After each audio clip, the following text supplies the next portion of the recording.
দূর থেকে দেখলে মনে হয় অপরূপ শুভ্র আর স্নিগ্ধ, অথচ কাছে গেলেই ঠান্ডা আর শীতলতা।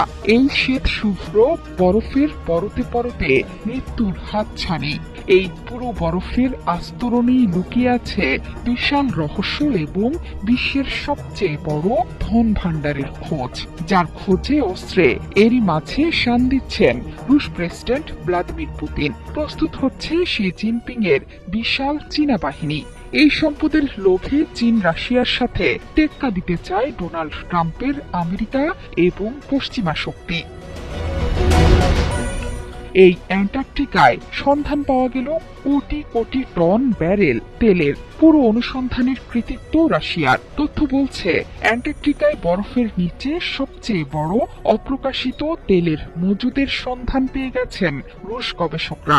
এই তথ্য পাওয়া গেছে ইংল্যান্ডের হাউস অফ কমন্সের পরিবেশগত নিরীক্ষা কমিটির সাম্প্রতিক নথিতেও। এত বড় সম্পদ নিয়েও শঙ্কার কালো মেঘ আকাশে ঘুরপাক খাচ্ছে গবেষকদের। আশঙ্কা করা হচ্ছে ভবিষ্যতে হয়তো এই তেল নিয়েই যুদ্ধে নামবে রাশিয়া বনাম ব্রিটেন সহ পশ্চিমারা। তবে বরফের আস্তরণের নিচে অন্তত ৫৫,১১০ কোটি ব্যারেল তেলের খোঁজ মিলেছে বলে দাবি করেছে মস্কো। পরিসংখ্যান বলছে গত ৫০ বছরে উত্তর সাগর থেকে যে পরিমাণ তেল উত্তোলন হয়েছে তার প্রায় ১০ গুণ তেল জমা আছে বরফের মহাদেশের বিস্তীর্ণ অঞ্চল জুড়ে। সাগরের যে অংশে খনিজ তেলের ভাণ্ডার আছে সেটি ব্রিটেনের অধিকৃত বলে দাবি করা হচ্ছে। এই অঞ্চলের দাবিতে উচ্চকণ্ঠ চিলি থেকে আর্জেন্টিনাও। এই তেল তোলা হলে সৌদির মজুত করা তেলের পরিমাণকেও টেক্কা দিতে পারবে বলে মনে করছেন গবেষকরা।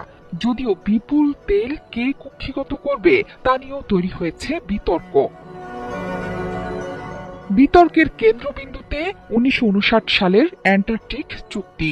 এই মহাদেশের সুরক্ষায় চুক্তি করেছিল America, England, Argentina, Australia, Belgium, Chile, France, Japan, New Zealand, Norway এবং দক্ষিণ আফ্রিকা।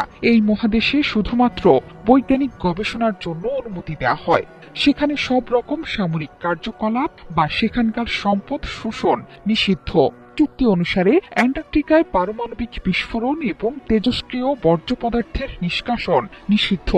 একইভাবে পরিবেশ সুরক্ষার জন্য খনিজ পদার্থ ও খনিজ তেল অনুসন্ধানের উপরেও আছে নিষেধাজ্ঞা।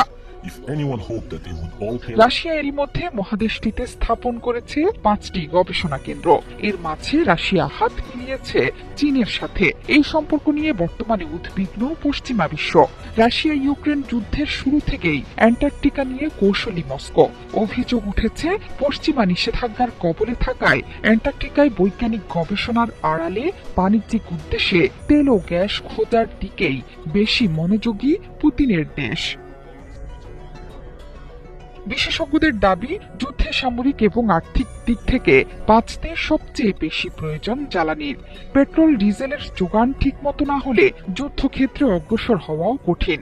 সেটি বুঝতে পেরেই বর্তমান সময়ে অপরিশোধিত তেল মজুতের বিশাল ভাণ্ডার গড়ে তুলতে চাইছে বিশ্বের অন্যতম সুপার পাওয়ার দেশ রাশিয়া।